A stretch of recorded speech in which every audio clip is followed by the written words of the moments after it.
The world doesn't just run on money, it runs on power. Richard Sterling thought he had both. He was a self-made millionaire, and he'd just traded in his quiet, elegant wife Elara for a superstar model. He was on top of the world, flaunting his new life in the $80 million oceanfront mansion he'd built as his monument. But Richard made one fatal mistake. He thought his wife's family was just old news. He forgot that while millionaires build houses, dynasties build empires, and they can tear them down just as easily. The Southampton air was different. It wasn't just clean, salt-tinged air. It was, as Richard Sterling liked to say, filtered by wealth.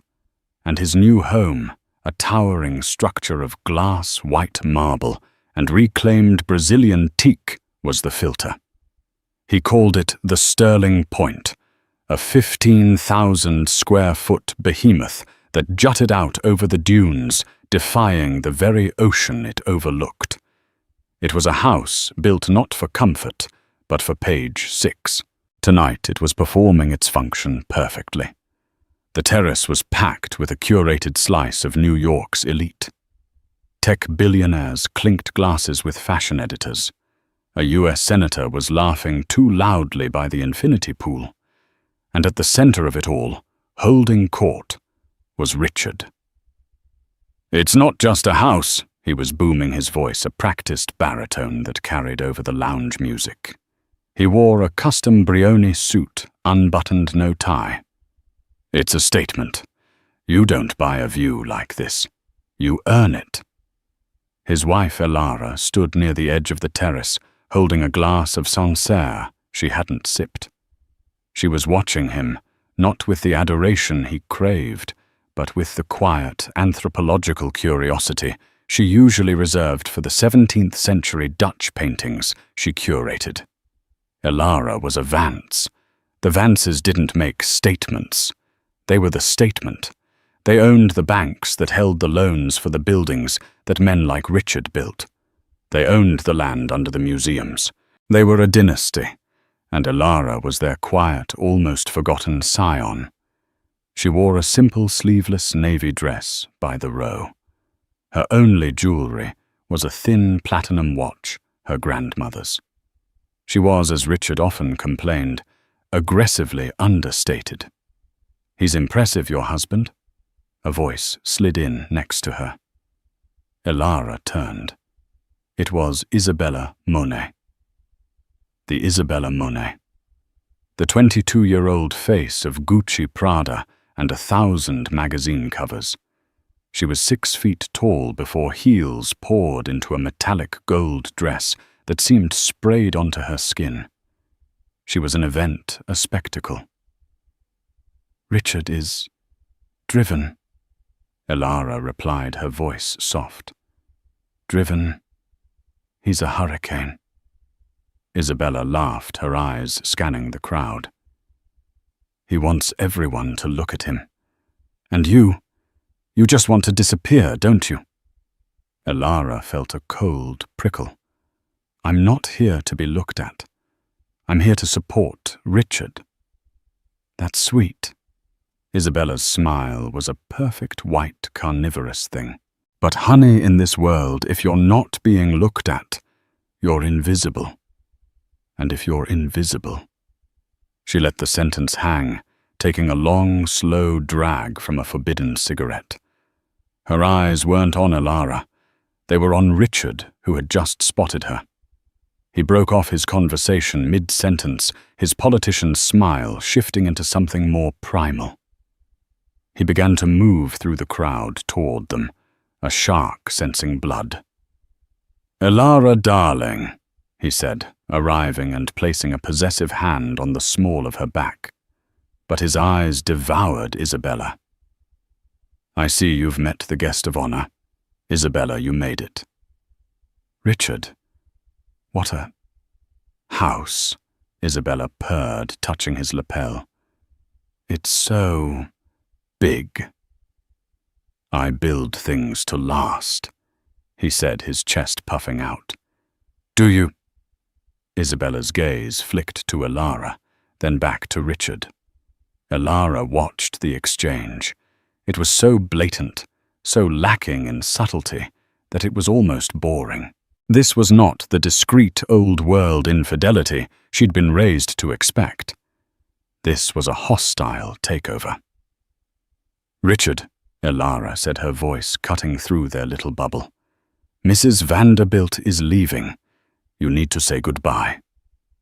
Richard's face tightened. He hated being reminded of social niceties. He hated for a split second that Elara was better at this than he was. "Right, of course." He nodded curtly at Isabella. "Don't go far." As he walked away, Isabella turned to Elara. "He's amazing. A real man. Not like those bony boys from your world, the ones who look like they've never seen the sun." "My world?" Elara asked. "Oh, come on." "The Vances, the dynasty," Isabella said with a mock reverent tone. "All that dusty old money, all those rules. Don't you ever just want to scream, buy something tacky, live a little?" "My family values privacy," Elara said, finally, taking a sip of her wine. "Privacy is just a word for people who are afraid to be famous," Isabella replied. "Richard isn't afraid. He's building an empire. I'm just here to be his empress." The words hung in the air. His empress. Not an empress. Elara looked at the 22-year-old, a girl who had mistaken fame for power and attention for respect. Then she looked at her husband, a man who had mistaken his millions for her family's billions. "Well," Elara said, setting her glass down, "the job is open." She walked away, leaving Isabella momentarily speechless. Elara moved through the party, a ghost in navy blue, navigating the groups of people who were all there to worship at the altar of Richard Sterling. She knew with a certainty that settled like a stone in her stomach that her marriage was over. Richard hadn't just built a house. He had built a monument to his own ego, and she knew better than anyone that monuments could be torn down. The party was a grotesque success. It was written up in Vogue Tatler, and most importantly, to Richard Forbes. The headline was, "The New King of the Hamptons, Richard Sterling's $80 million statement." 2 weeks later, the smell of victory and Isabella's Frederick Malle perfume was still clinging to the curtains in the master bedroom when Richard finally delivered the blow. He didn't do it with shame. He did it with pride. "Elara, we need to talk," he said, straightening the knot of his Hermes tie in the reflection of the floor-to-ceiling glass wall that overlooked the Atlantic. It was 7 a.m. He was already dressed for war. Elara was in the adjoining dressing room, a massive custom-built space he'd designed lining up her shoes. She preferred her simple Repetto flats. He had tried and failed to get her into Christian Louboutin stilettos. "Are we?" she asked, not looking at him. She placed a pair of beige flats into their slot. "I'm not happy. I haven't been happy for a long time," he announced, as if reading from a script. "You're a wonderful woman, Elara. Your class, your elegance. But I'm not that man anymore. I'm not quiet." "I've never known you to be quiet, Richard," she said, her voice dry. He ignored her. "I'm a builder. I'm a creator. I need passion. I need fire. I need someone who sees me, not just my bank account." This was the line that finally made her stop and turn. The absurdity of it was breathtaking. She, Elara Vance, whose family trust fund could buy and sell sterling properties 10 times over without noticing the transaction fee, was being accused of being a gold digger. "And you found that fire?" she asked. Yes, with Isabella. He said her name with a flourish. She's alive. She understands the drive. She wants to build this empire with me. I see. Elara walked past him and sat on the edge of the bed, a vast, custom-made platform that Richard had boasted was earthquake-proof. She looked small against its imported suede headboard. "So I'm leaving you," he said. "I'm in love with her, and she's in love with me." "And the house?" Elara asked, her gaze drifting to the ocean. Richard's face hardened. This was the part he had rehearsed. This was the negotiation. "The house is mine, Elara. I designed it. I built it. My name is on the company that holds the deed. It's a non-marital asset. My lawyers have been very clear on that." "I'm not talking about the deed, Richard. I'm talking about the statement." "It's my statement," he snapped, his insecurity flaring. "And I'm not going to be bled dry by you. I know how this works. You with your quiet, judgmental family. You'll try to take half. Well, it's not happening." He began to pace, his adrenaline pumping. "I'll be generous, of course. I'm not a monster. I'll let you keep the apartment in the city." Elara had to suppress a laugh. The apartment was a 10-room pre-war masterpiece on Park Avenue that had been in her family since 1926. It was currently loaned to the French consulate. The apartment she lived in with Richard was a penthouse in Tribeca, also his. "Richard," she said, standing up, "I want nothing from you." He stopped pacing. "What?" "I said I want nothing. Not your apartment. Not your art, which is frankly terrible. And certainly not this." She gestured around the cavernous, cold bedroom. "I want my clothes, my books, and my grandmother's desk. That's all." Richard was thrown. This wasn't in the script. He was prepared for a fight, for tears, for screaming. He was not prepared for indifference. It enraged him. You can't be serious," he stammered. "What will you do? Where will you go? Run back to your dusty old uncle? My dusty old uncle, as you call him, is Julian Vance. And yes, I'll be staying at the family home on 72nd Street until my own place is prepared." "Your own place? What place I've been paying for your life for 10 years. "Elara," he shouted. This was his truth, the one he had constructed. He, the self-made man, had rescued her from a boring life of inherited privilege. Elara finally looked at him, and for the first time, Richard saw the Vance in her eyes. It wasn't fire, it was ice. "Richard, do you have any idea who I am?" she asked, her voice dangerously quiet. "You married a Vance. You were so blinded by the prestige of the name that you never once bothered to look at the ledger. You think you have money, you have debt, you have leverage, you have a brand built on perception. My family, we have assets. We don't build houses on sand, Richard. We own the sand." He was stunned into silence.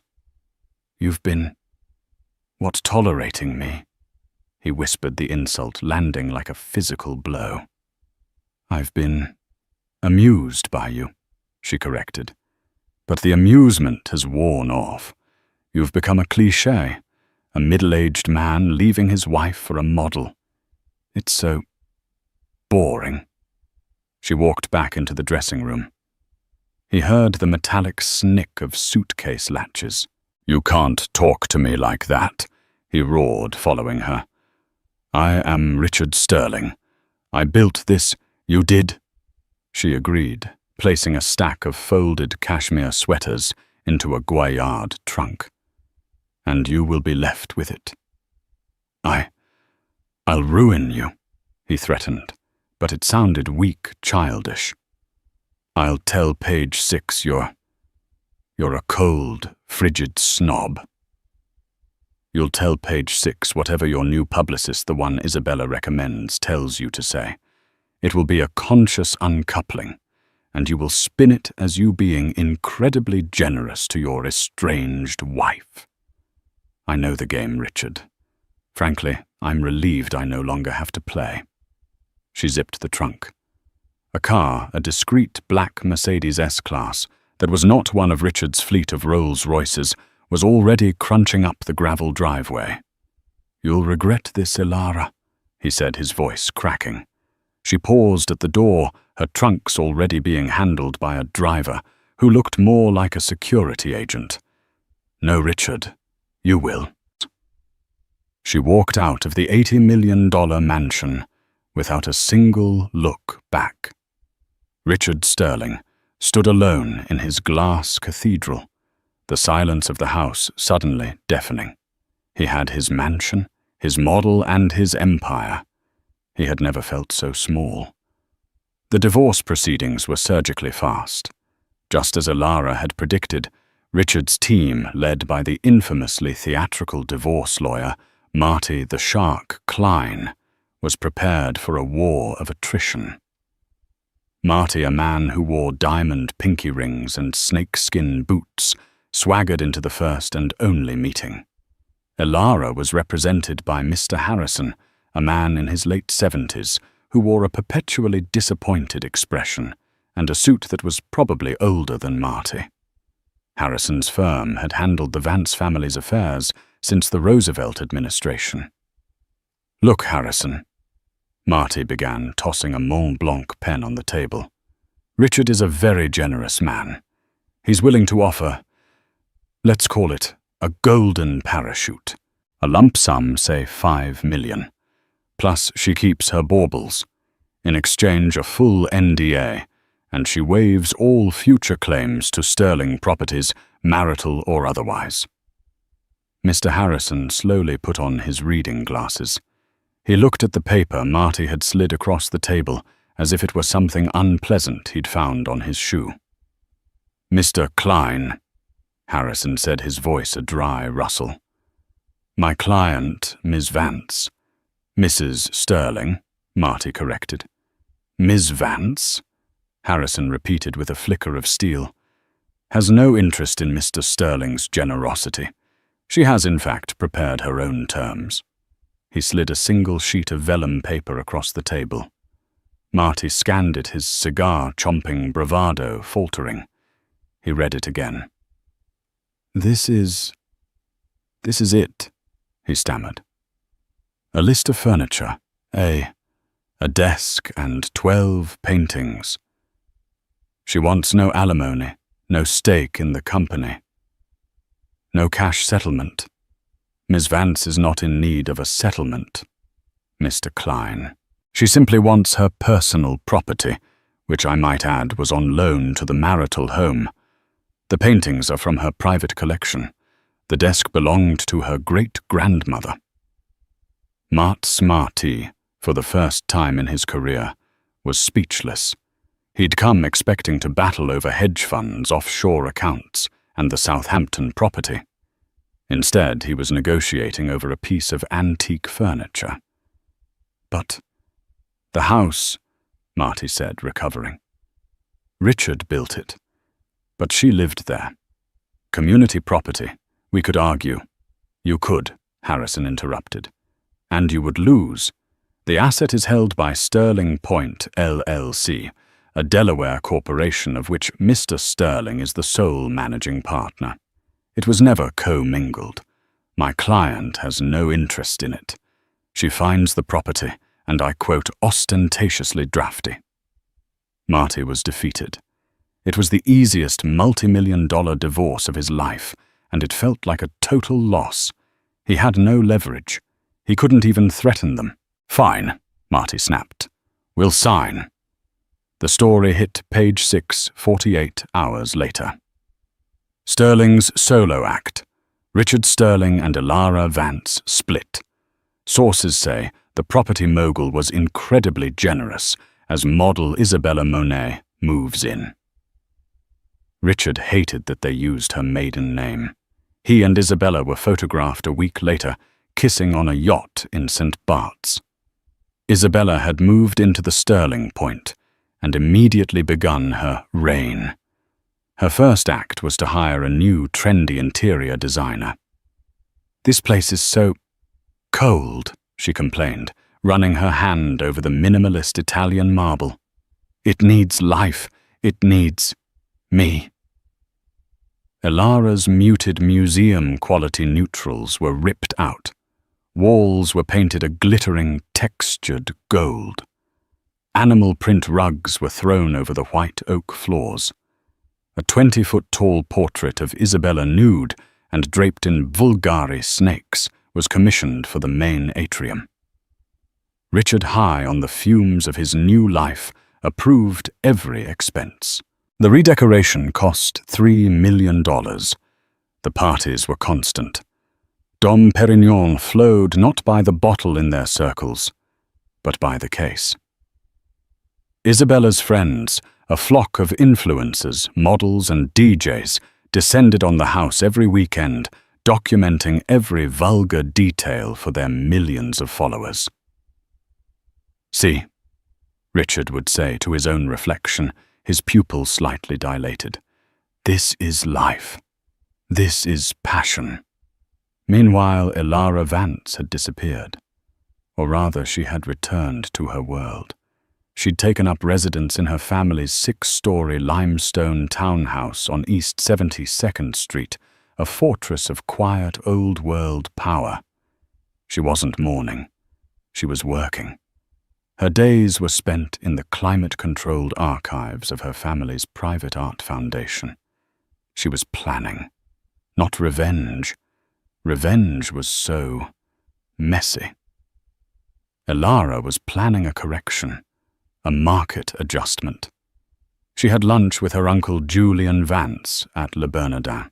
Julian was a man who spoke in whispers, but whose words could destabilize governments. He was the patriarch, the true head of the Vance dynasty. "You're well, Elara?" he asked, tasting his wine. "I'm very well, Uncle Julian." "This person, Sterling, he was indiscreet. He was disrespectful. To you and, by extension, to this family. He's a product of his time," Elara said. "He believes his own press. And Page 6 is a poor substitute for the Wall Street Journal," Julian noted. "He's over-leveraged. His new Dubai project is ambitious. Ambitious. He's financed it with junk bonds and handshake deals with questionable partners," Julian said. "He needs a massive infusion of capital in the next 6 months or the entire tower of cards collapses." Elara was silent, sipping her water. "He's exposed," Julian continued. "He thinks that house in Southampton is his fortress. He doesn't realize it's his primary liability. The upkeep alone is astronomical, and his new companion has famously expensive taste." "She does," Elara agreed. "A man who builds his house on sand," Julian mused. "Sooner or later the tide comes in. Tell me, Elara, that house, did you ever like it?" Elara thought for a moment. "I liked the view. The land is significant. The house itself is an insult to architecture." Julian Vance nodded slowly, a small, cold smile touching his lips. "Significant land? Yes, it is." He signaled for the check. "I'm glad you're back, Elara. It's time to get back to the family business." The next 6 months were a blur of golden, glorious, expensive chaos for Richard Sterling. Life with Isabella was a non-stop performance. It was fashion weeks in Milan, F1 in Monaco, and impromptu trips to Tokyo to buy rare Rolex watches. Richard was funding a lifestyle not just for one person, but for Isabella's entire 15-person entourage. You have to spend money to make money. Baby, she'd shout over the music in a club, ordering another $25,000 bottle of Ace of Spades, champagne, to be sprayed over the crowd. Richard, caught in the undertow of her youth and fame, would just laugh and sign the bill. But back in New York, the numbers weren't working. The Sterling Tower in Dubai, his legacy project, was in trouble. He was at his desk in his sleek Manhattan office, a glass box overlooking Central Park. His assistant, Greg, a nervous young man who lived in terror of him, was reading the latest report. "Sir, the Al-Jamil family. They've pulled their second-round funding," Greg stammered, afraid to make eye contact. "What pulled it?" "Pulled it. They promised me that 200 million. I had dinner with the sheikh." Richard roared, slamming his fist on his desk. They said they were re-evaluating their international real estate exposure. Sir, their banker. It's the Vance Trust." Richard froze. Vance. What the hell does Ilara's dusty old family have to do with my Dubai deal? They don't, exactly. But the Vance Trust holds the note on the Al-Jamil family's London properties. The word is the Vances advised them to pull back from high-risk developments. High risk, I'm high risk. Richard was vibrating with rage. I'm Richard Sterling. I'm the safest bet in the world. Sir, without that 200 million, we can't make the next construction payment. The entire project will halt. The penalty clauses are staggering. "Get me a loan," Richard shouted. "Call Goldman. Call J.P. Morgan.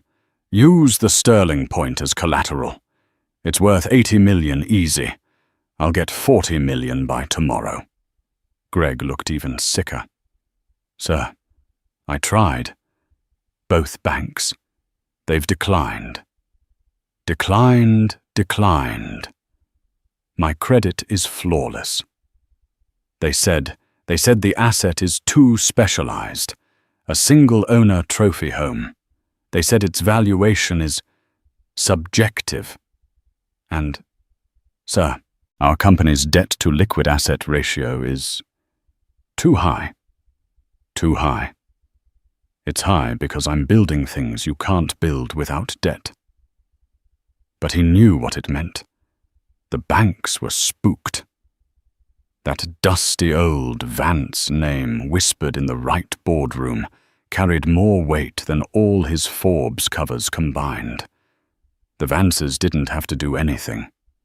They just had to suggest. They were the house, and he was just a gambler on a losing streak.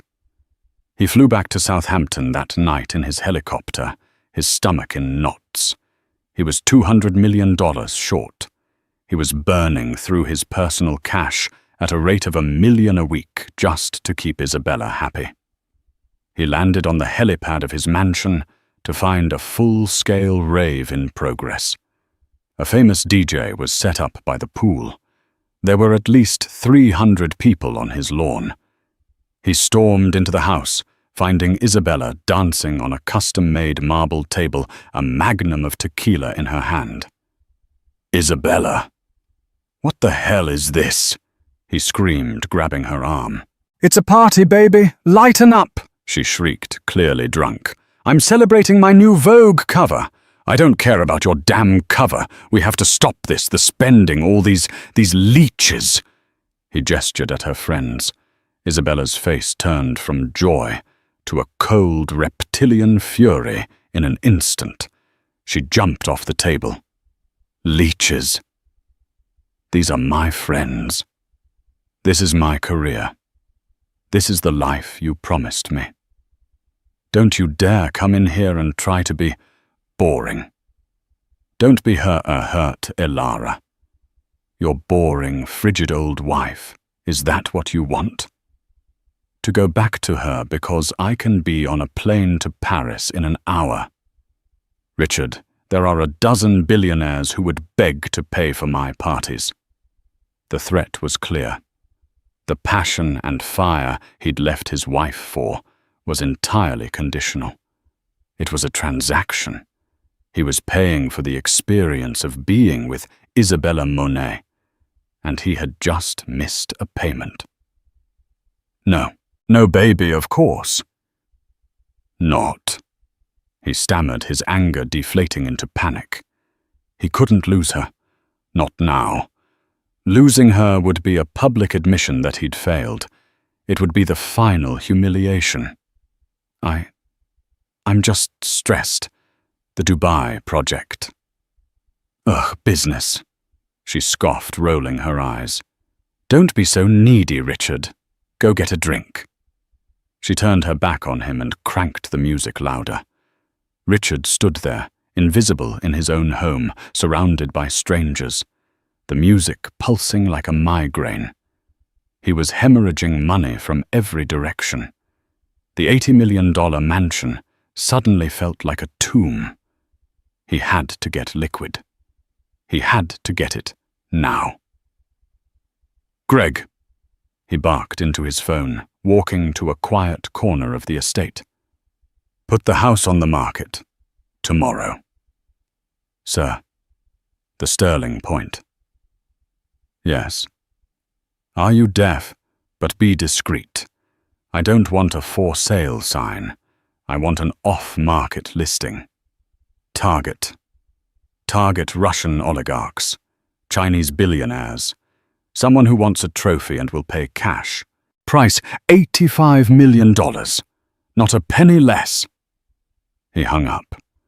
He looked at the house, lit up against the night sky, pulsing with music he hated. It was his greatest triumph, and now he had to sell it to pay for the supermodel who was ignoring him. The irony was so bitter he could barely breathe. Elara Vance, meanwhile, was having a renaissance. She had done something no Vance had done in 50 years. She'd opened a public-facing business. It was a small 3-story gallery in Chelsea called Vance Contemporary. It was an instant, staggering success. Not because it was flashy, but because it was the opposite. The opening night featured no celebrities, no DJs, no paparazzi. It featured 4 unknown painters, a string quartet playing Shostakovich and Elara herself in a simple black dress passionately explaining the brushwork of a young artist from Belgium. The New York Times art critic, a notoriously difficult man named Harrison Dubois, wrote a 2-page spread. For years, he wrote, "Art has become a commodity, a plaything for the new money investor." With Vance Contemporary, Elara.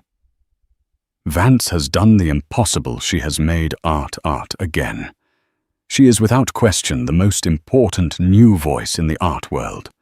She has the one thing the market flippers lack: taste. Collectors' museums and old money patrons flocked to her. She was the new arbiter of class. In leaving Richard, she hadn't become invisible. She had become essential. She was photographed at museum galas, not as a +1, but as the guest of honor. Richard saw the articles. He saw the pictures of Elara looking serene, intelligent, and powerful, surrounded by people who wouldn't return his calls. He'd scroll through them, his knuckles white, then switch to Isabella's Instagram, which was full of selfies in bikinis and videos of her drunk at 3 a.m. He had traded a Rolex for a Swatch, and the world knew it. His professional life was unraveling just as fast. The listing for the Sterling Point was a disaster. The discreet off-market offering had of course been leaked to the New York Post. Sterling's point of no return. Mogul's $85 billion palace on the block as Dubai project stalls. The story cast a pall over his company. Suddenly contractors were demanding payment up front. Lenders were calling in minor debts, the sharks were circling, and the house wouldn't sell. "What do you mean, no offers?" Richard bellowed at the high-end broker. It's the most famous house in the Hamptons." "Famous, yes," the broker, a sleek woman named Samantha, said coolly. "But it's a very specific taste, Richard. The gold leaf walls, the nightclub-grade sound system. It's not what the current market wants. The current market wants, well, frankly, they want what Elara Vance has. Quiet, timeless, old-world charm." "It's a monument," he insisted. "Monuments are for history books. People want homes." He was trapped. He couldn't lower the price. It would be an admission of desperation. He couldn't not sell because the Dubai penalties were mounting, and Isabella had just discovered a passion for haute couture gowns, which she wore once and then discarded. He was sitting in his office, his head in his hands, when Greg knocked. "Sir, there's an offer. On the house." Richard shot up. How much was it, the Russian?" "No, sir. It's an LLC, a domestic corporation based in Delaware. It's called Arrowhead Holdings." "Arrowhead, never heard of them. What's the offer?" They're offering full asking price, $85 million. Richard stared. "Full asking in this market?" "Yes, sir. And—" Greg paused, checking the paper. "All cash. They waive all inspections, and they want to close in 10 days. It was a miracle, a lifeline. He was saved. "Take it," Richard yelled. "Take it. I don't care if it's the cartel draft the papers. Get it done. Now." "Yes, sir," Greg scrambled out. Richard poured himself a massive glass of Macallan 25. He was back. He was Richard Sterling. He'd done it again. He'd stared into the abyss, and he hadn't blinked. He picked up his phone to call Isabella to tell her they were going to celebrate. She didn't answer. Her Instagram story showed she was in Paris at a fitting at the Chanel atelier. "Oops," the caption read. A picture of a $100,000 dress was next. He didn't even care. He was $85 million richer. He could pay for the dress. He could fund Dubai. He was back. The closing was set for the following Friday. Richard, in his arrogance, planned one last "fuck you" party at the mansion for the night before. He would drain the cellars, trash the place, and hand the keys to the anonymous buyers in the morning. Elara heard the news from her uncle. "Arrowhead Holdings has an accepted offer," Julian said over the phone. He was at his desk looking at a painting of a naval battle. "Is it done then?" Elara asked. She was at her own gallery, prepping for a new show. "Almost. The rat has taken the cheese," Julian said. "He's planning a party, a final desecration. I think it's time to finalize the transaction. Publicly." "What do you mean? The house is yours, my dear. Or rather, it's the foundation's. I thought you might like to be there for the final walkthrough. After all, you have to accept the keys."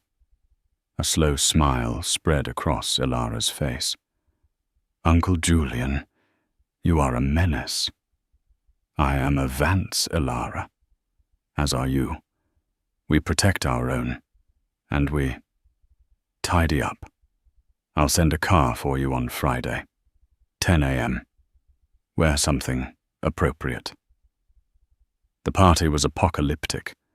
Richard, flush with the impending $85 million, had decided to burn the house to the ground, metaphorically.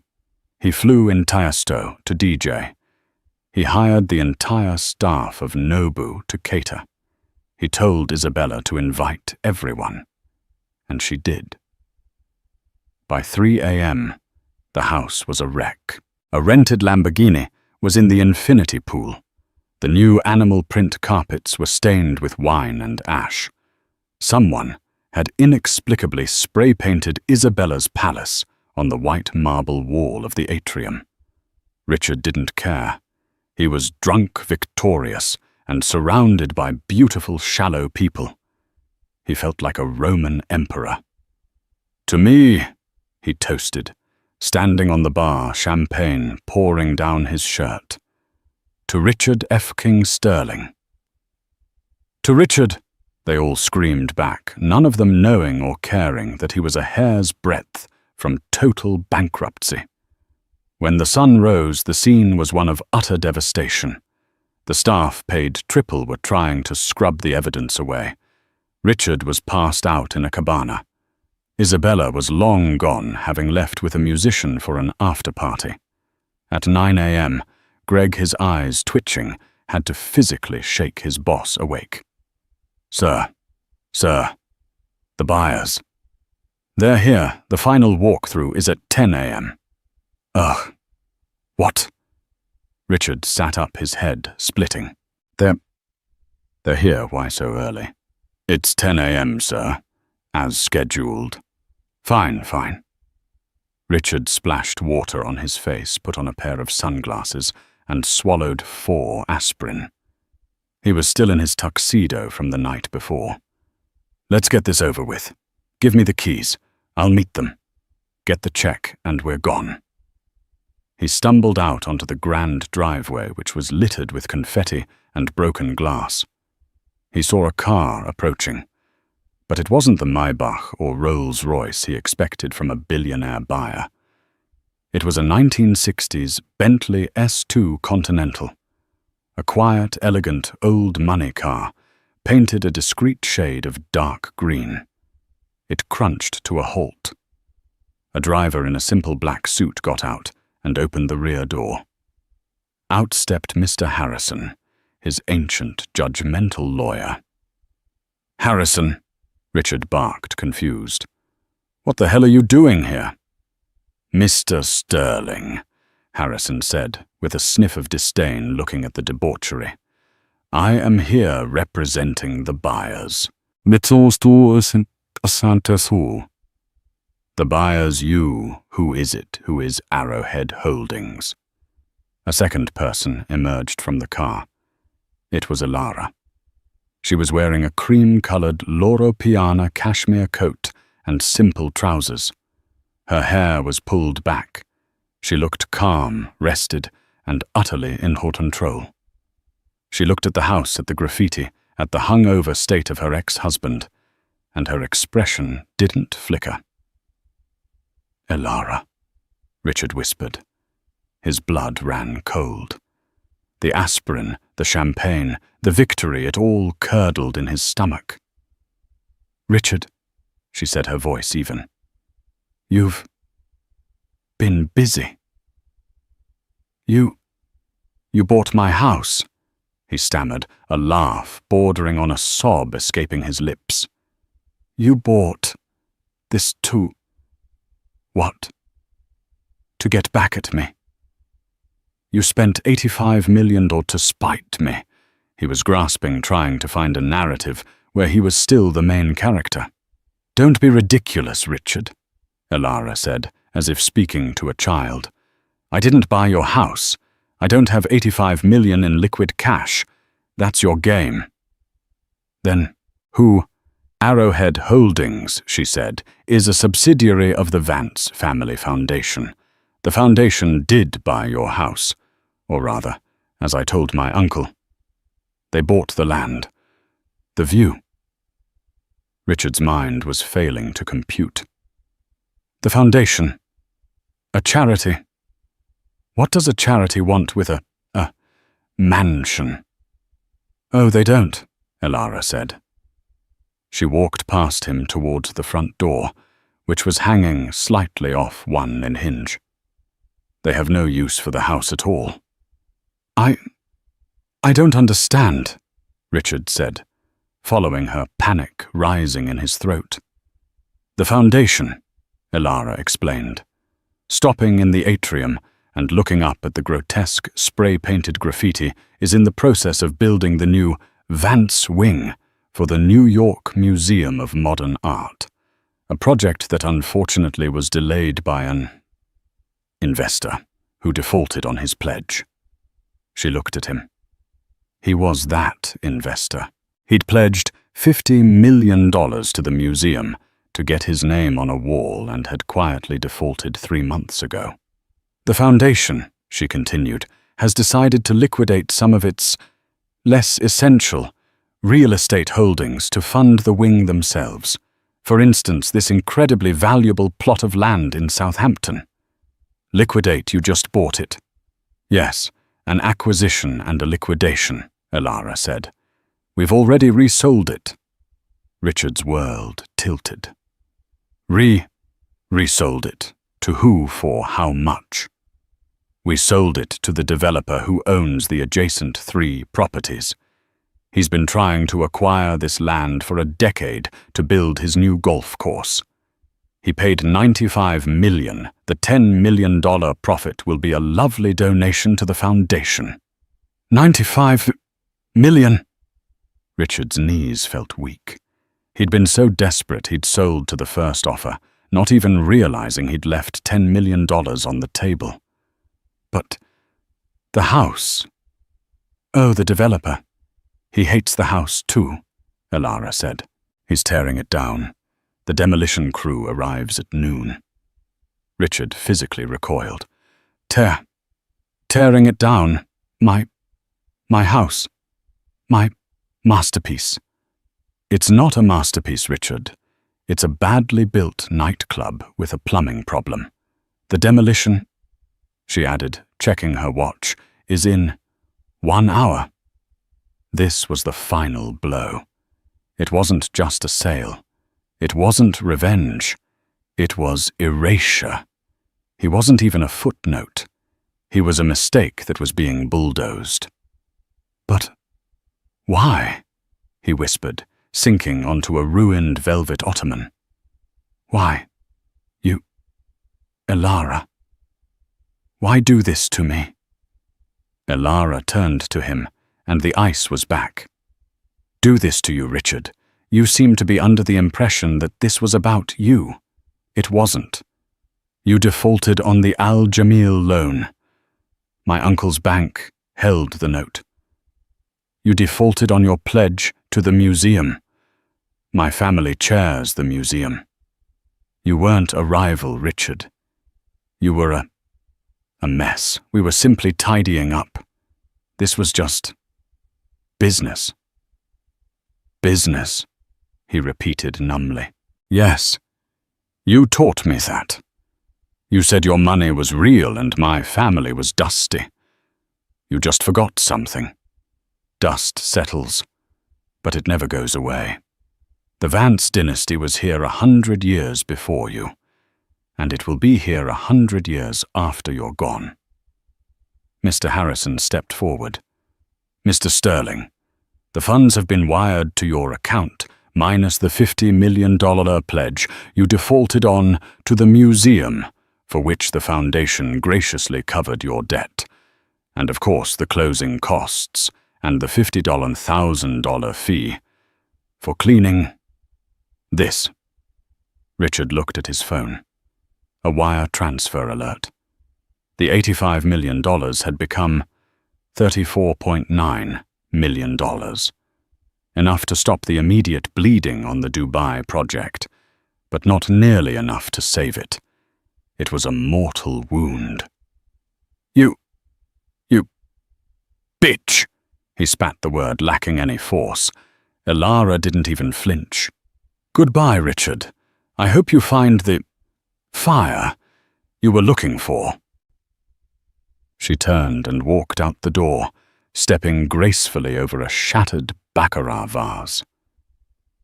Richard Sterling sat alone in the ruins of his $84 million monument, the sound of the ocean drowned out by the approaching rumble of bulldozers. He didn't move. He just stared at the wall where Isabella's palace was already starting to peel. He collapsed, not a physical faint, but a complete, hollow-eyed spiritual surrender. He just gave up. The demolition of the Sterling Point was efficient and brutal. By 4 p.m. it was rubble. By the end of the week, the land was flat as if the house had never existed. The Post ran a single snarky headline, Sterling's house flip, Flops. Vance family. Tears down tacky mansion. The public humiliation was total. Richard Sterling was radioactive. The $35 million he'd cleared was vaporized in 2 weeks, eaten by penalty fees from Dubai and the avalanche of creditors who, seeing the news, demanded their money now. He tried to call Isabella. She was in Milan, and her phone went straight to voicemail. He texted her, "I'm in trouble, baby. I need you." She texted back 5 hours later, "Richard, I'm sorry. I can't be with a man who isn't successful. It's bad for my brand. My publicist will release a statement. I wish you the best." He was in his rented Tribeca penthouse. The lease was up in 30 days when he saw her Instagram post. She was on a yacht in Lake Como with the Al Jamil Sheikh. "New Horizons," the caption read. Richard threw his phone against the wall. It shattered. A week later, Sterling Properties filed for Chapter 11 bankruptcy. The Dubai Tower was seized by his partners. His Manhattan office, his fleet of cars, his Tom Ford suits, all were seized by the bank. He was, for the first time since he was 20 years old, completely and totally broke. He was worse than broke. He was in debt, and his name was toxic. Elara Vance read the news on Bloomberg while sitting in her office at the Chelsea Gallery. She was reviewing the catalogue for her next show, New Perspectives in Postmodern Sculpture. Her assistant knocked. "Miss Vance, a Mr. Richard Sterling is here to see you." Elara looked up, surprised. "Here? Yes, he doesn't have an appointment. He looks unwell." Elara considered it for a moment. "Fine, send him in, and bring 2 coffees." Richard entered. He was a different man. His suit was wrinkled, his face was gaunt, and the arrogant fire in his eyes was gone. He was just a tired, defeated man. "Elara," he said, his voice hoarse. "Richard, this is a surprise," she said, gesturing to a chair. He sat. I don't know why I'm here," he said, staring at his hands. "I guess I wanted to see, to ask what Richard for money for. What pity. I want to know. Was it all a lie?" he whispered. "Our 10 years. Did you ever love me? Or was I just amusing?" Elara looked at him, and the ice in her demeanor softened just slightly into a cold, clear water. "I did love you, Richard. Once. A long time ago. I loved your drive, your energy. I loved that you weren't like the boys I grew up with. You built things. I admired that. Then why? Because you stopped loving me," she said, her voice firm. "You stopped seeing me. You saw Vance. You saw a trophy. And when that wasn't shiny enough, you traded it in for a different one. You didn't just leave me, Richard. You dismissed me. You dismissed my family, my life, my worth. You stood in the house my family's name helped you build, and you told me I was nothing without you." She leaned forward. All of this, she gestured to the bankruptcy news on her screen. "This wasn't my uncle. This wasn't my family. This was you. My family just let it happen. They removed the safety net you never even knew you had. You built your empire on a foundation of Vance credit, Vance connections, and Vance tolerance. When you betrayed me, you didn't just lose a wife.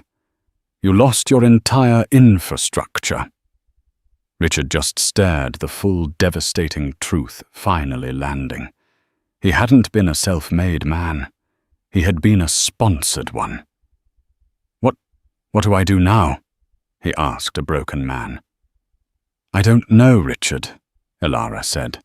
She pushed one of the coffees toward him. "You're a builder.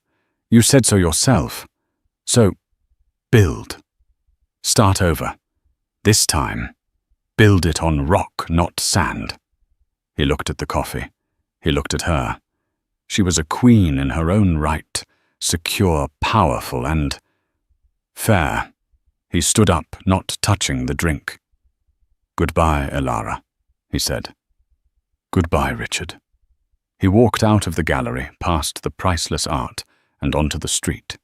He was just a man in a rumpled suit. He had no car, no home, no one. He started walking with no destination in mind. 1 year later, the Southampton landscape had changed. Where the Sterling Point had once stood, there was now a sprawling, beautiful one-story public art pavilion. It was called the Vance Pavilion for the Arts. It was a masterpiece of glass fieldstone and light designed by a Pritzker prize-winning architect. It housed a rotating collection of sculptures and offered free art classes to the community. Its gardens, which ran down to the ocean, were open to the public.